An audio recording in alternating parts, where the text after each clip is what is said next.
こんにちは。チャオ。今日はですね、イタリアから帰ってきました。次の動画ということで、はい。いかがだったでしょうか。すごかったですね。非常にそのイタリアの盆栽文化の発展をより感じまして、私もこのままだとダメだなと思い、気が引き締まっております。はい。はい。で、今年は鳥野だったんですけど、来年はまたいろいろお声かけいただいておりますので、そういった多方面にも、どんどん行ってですね、この盆栽文化の波及と、そういうのに尽力してまいりたいと思いますので、よろしくお願いします。だいぶ硬いスタートですね。はい。今日はこの五葉松、3、4年ぐらいずっとうちにある木ですね。なかなか売り手もつかなくてですね、じゃあもういっそのことちょっといろいろ作業しちゃおうかなと思っております。はい。ちょっと見ていただくと、その絹巻草って僕ら呼んでますけど、センペルビブム、センペルビブムビブムみたいな名前なんですね。がびっちりと入ってます。はい。8個これしてね。はい。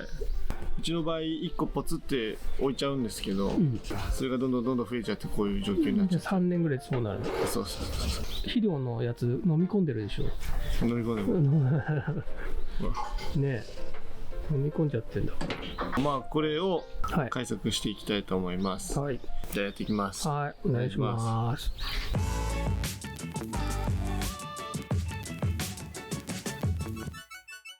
今回なんですけど、まずこの木2本にちょっと枝が分かれてます。1個のパターンとしては、これが差し枝になって、はい、でこれが頭としてここら辺に来て作るっていうのが1個のパターン、はい、でもう1個はこっちが正面となって、この辺の枝をこう前に持ってきて差し枝に作って、でちょっと頭が前に出過ぎてるので、その辺はおそらくこの辺抜いて、これを抜いて、これが頭になる。なるほど。思ってるんですけど、ちょっと思い切ってですね、もうちょっとちっちゃくしていこうかなと考えてます。そのため、もうここで切っちゃおうかなと。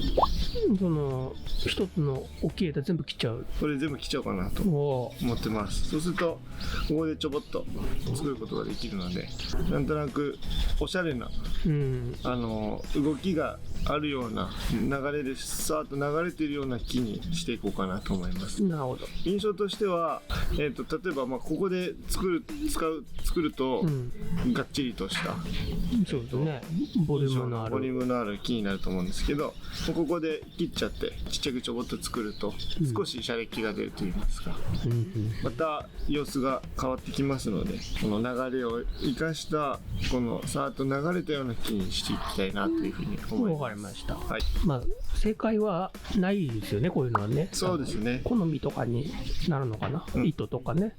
なるべくこういう木って、どっちかに分かれまして、なるべくこの動きに、幹の動きに近づけて作るパターンと、こう流れを作るパターンの2パターン、どっちなんていうかな大体商品の飾りの跳ね出しに使うようなものって、この幹があったとしたら、もうここに葉っぱがあって、ここで柑橘するみたいなパターンがほとんどなんですね。その方が木も太く見えるし、価値も上がりやすいというのもあるし、あとは迫力というかが出やすいんですね。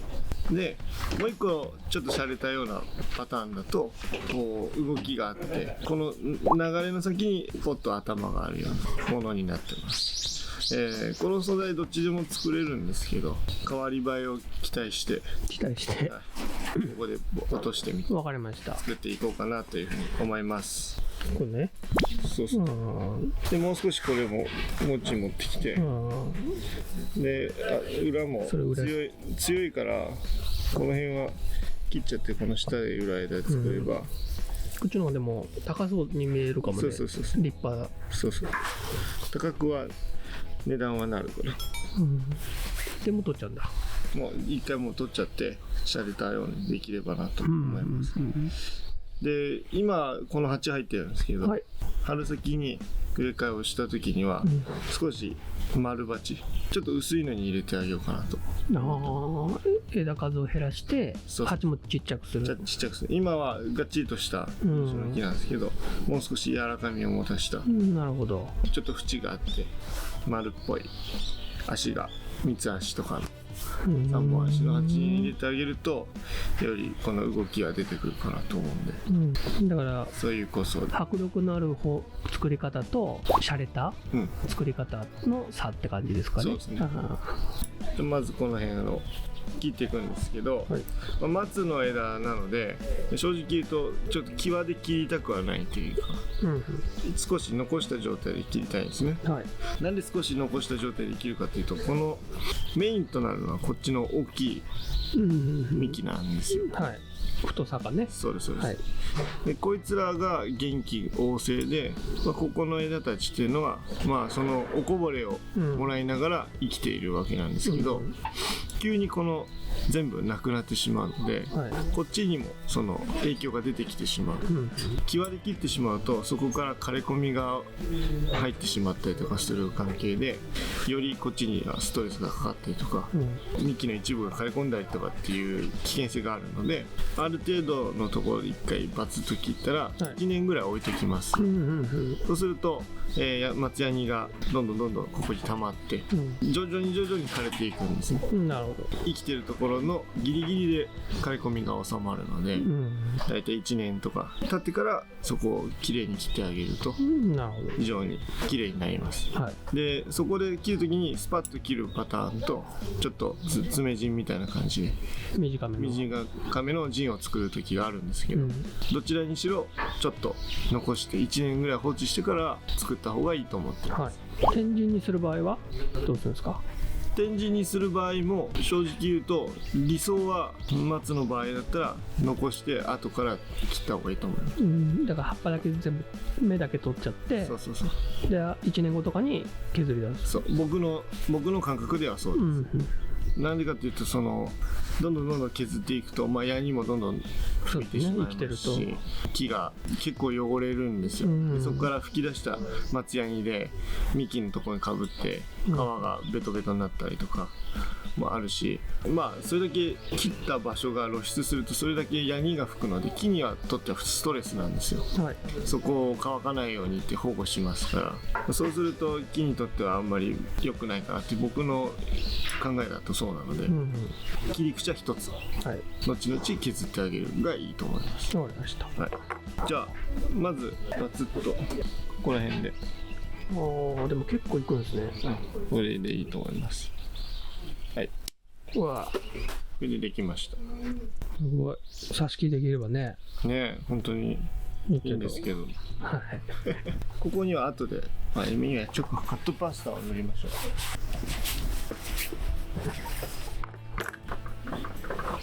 今の時期でもヤニは出てくると思うんですけど、これが春夏だともっと出ます。なので、大きい枝5、4マス切るとかだったら冬場の方がヤニは出にくいかなと思います。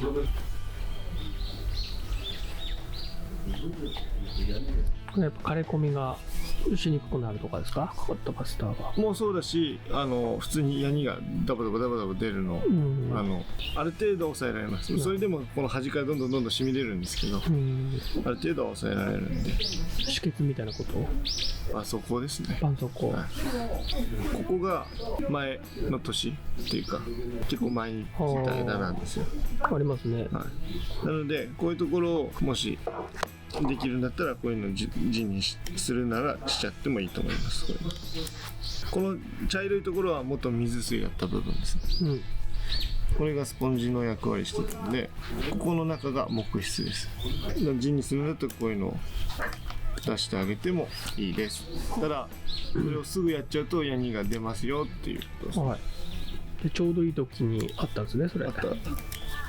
であとはヤニがこれ染み込んでるんですよ。この去年の切った枝のところって、ここにどんどんヤニが上に上がっていく中で、この木質の方にまでヤニがどんどん染みていくんですよ。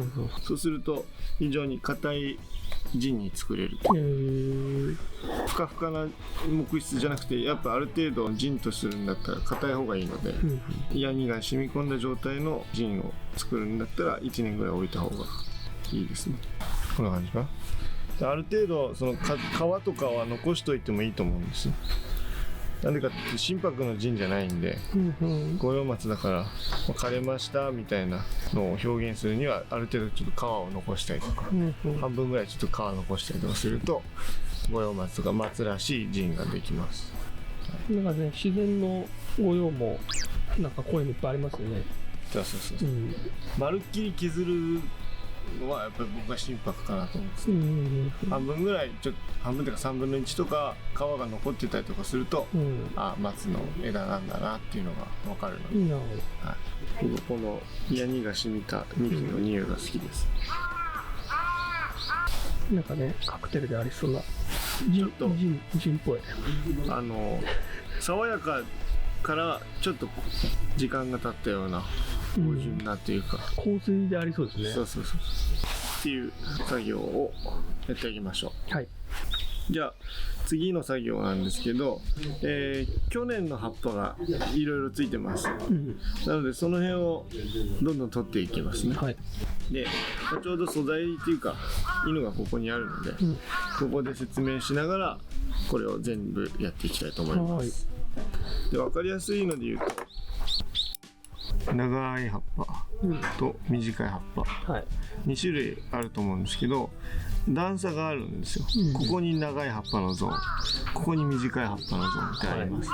ここが今年出てきた葉っぱです、ここが去年出てきた葉っぱ、この去年の葉っぱを今の時期に全部落としてあげるといいと思います、でただそれって一概に五葉松だから全部やるってわけではなく、元気な五葉だったらやっていいんですけど、ちょっと調子悪い五葉松だったりとか、あとは芽がそんなに大きくない五葉松に関しては全部取る必要はないのかなと。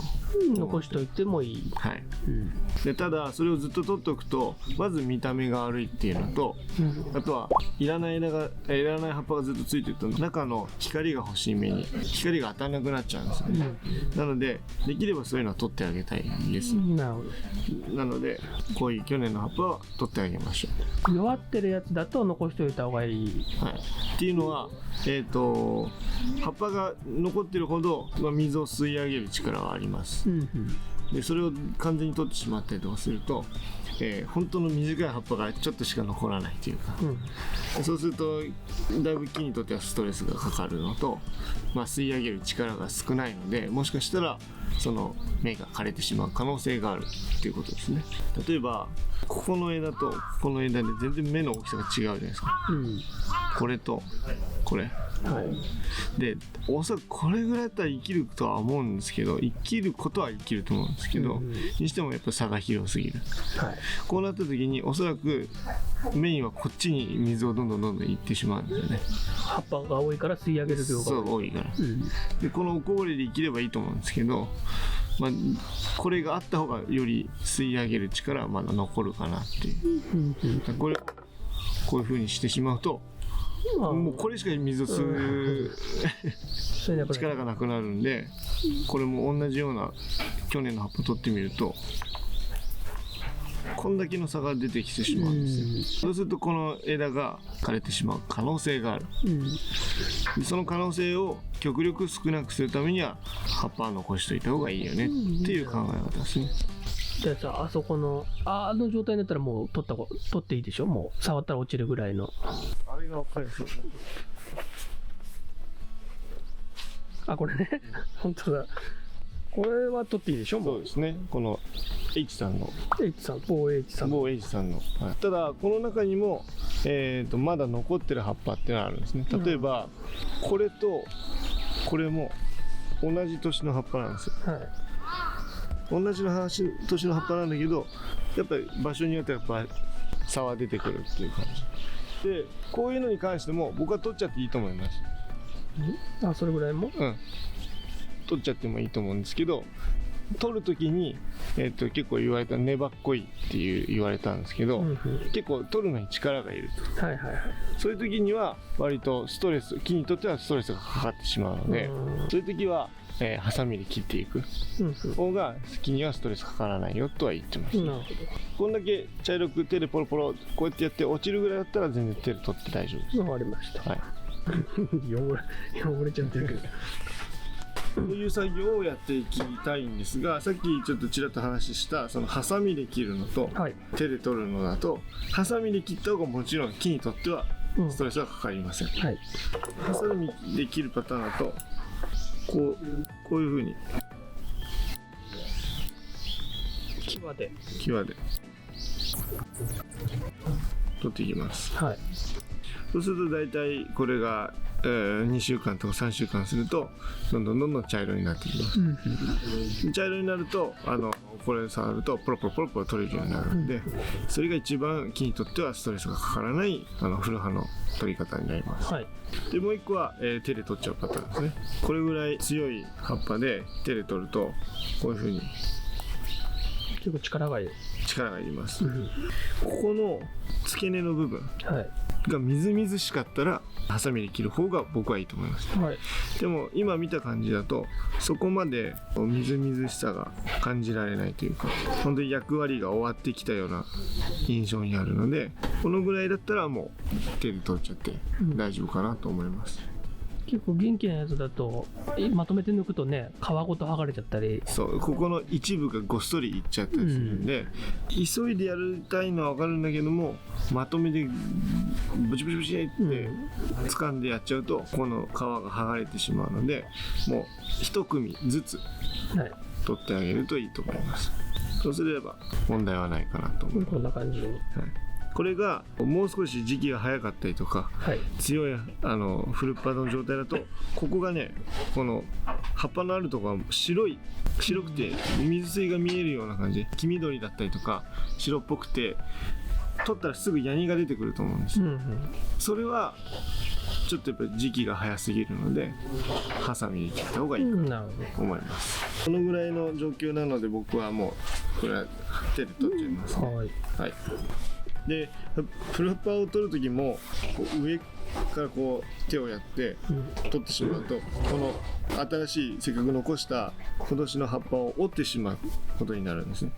で折ってしまうと折れた部分から茶色い刈れ込みが出てきて見た目が悪いので、基本的には取る時はこう下から手を入れてあげるようなイメージで取ってあげてください。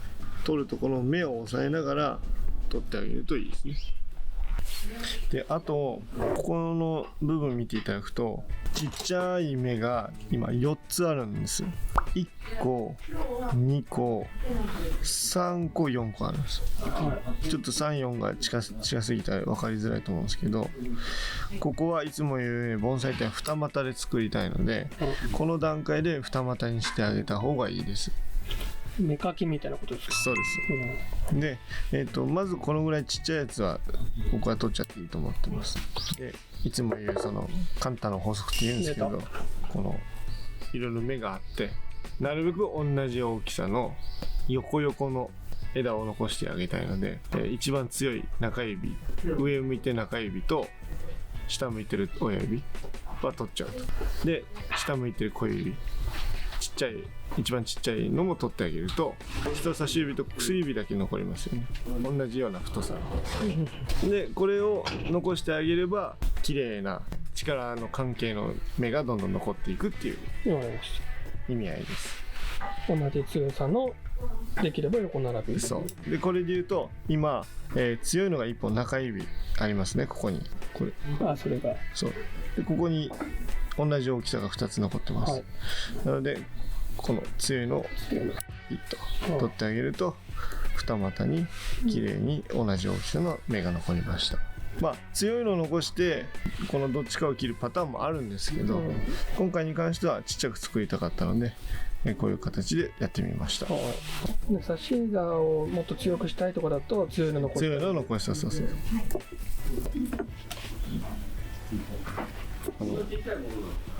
今全部取ったんですけど、はい、1個ここに、ちょっと様子が違う芽があります、ここの先端よく見ていただくと芽がないんですよ。今年葉っぱ出てきたけども来年の芽がないっていう芽ですね。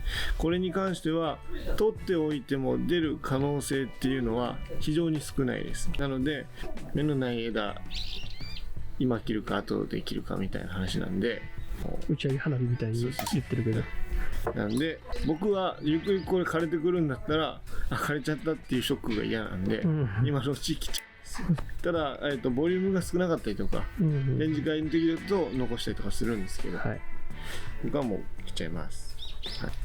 さっぱりしちゃったね。そうですね。じゃあこれから針金かけましょう。これ今枝2本じゃないですか。これ頭でしょ。これ差し枝ですよね、こっち。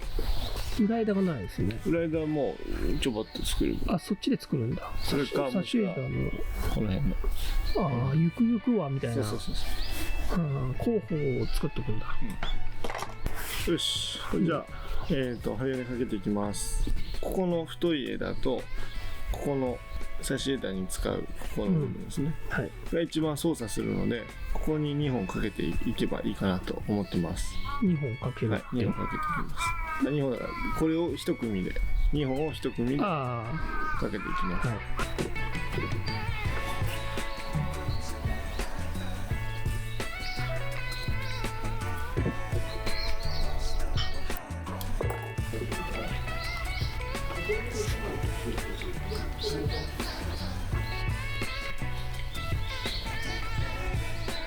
こいつが裏枝なんだ。こいつがきっと裏に来る。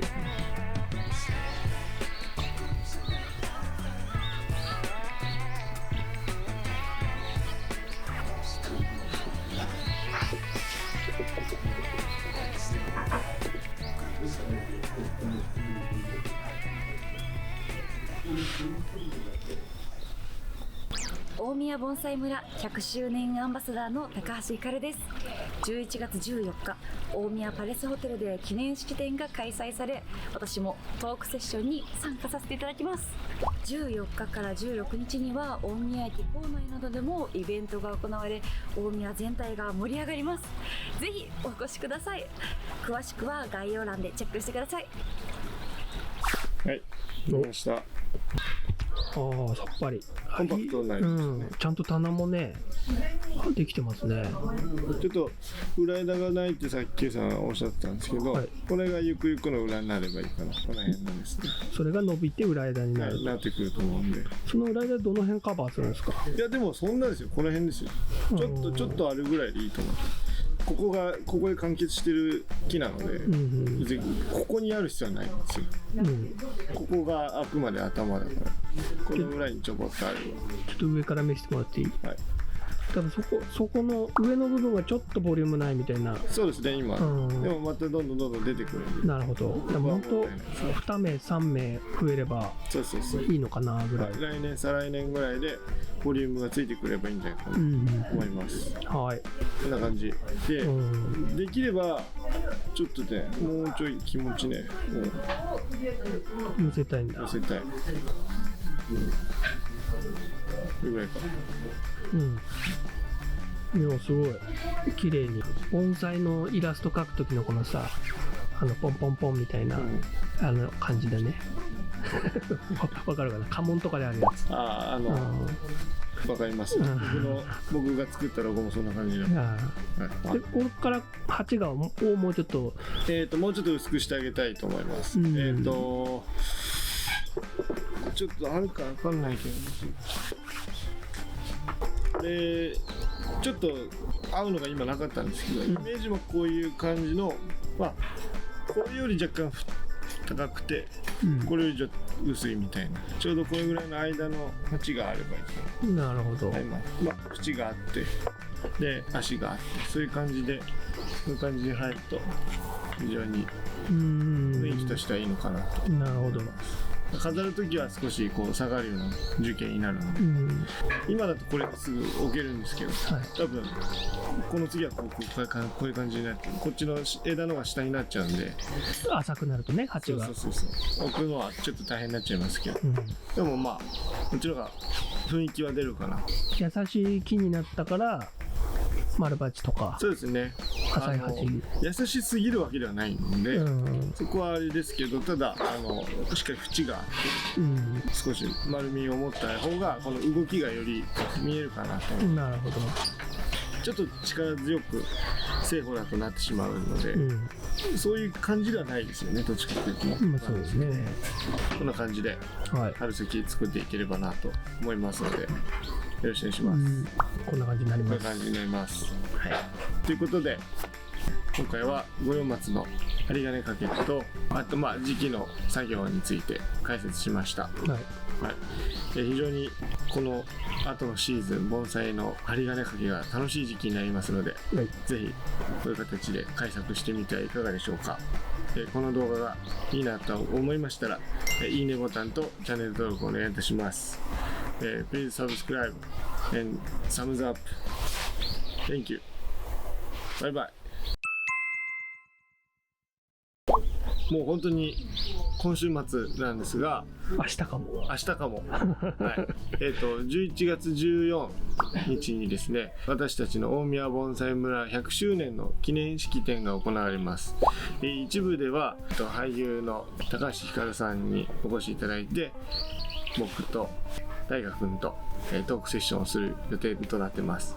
あとはちょっと僕もパフォーマンスであるんですけど、その後はこっちは招待者限定なんですけど式典があって、でそれと同時並行でですね、大宮駅周辺でいろんなイベントがございます。大宮駅では盆栽を販売したりとか展示したりとか、ステージも設けて職人が1時間おきぐらいにですねデモンストレーションを行ったりとか、それは15日15、16両方やるんだ。両方やります、にやります。僕も夕方ですかね、やる予定なので、ぜひそちらもお越しください。であとは、金塚公園って方で夜市っていうのがあったりとか、あとはもう 8日から始まってるんですけど、盆栽美術館と氷川神社でライトアップが行われてます。で氷川神社プロジェクションマッピングってことだったので、ぜひ。盆美はあれですよ、大野さんですよ、その時期。あ、本当ですか。じゃあもう展示も今ちょうど100周年の展示が行われてますので、ぜひ行ってみてはいかがでしょうか。逆に言うと園に来ても僕らはいませんという状況になりそうです。はい。でぜひ大宮盆栽村100周年ジャックということで。100周年ジャックって何？大宮90何年ってこと？いやジャック、大宮を盆栽がジャックするってことね。しますので、ぜひお越しください。よろしくお願いします。お願いします。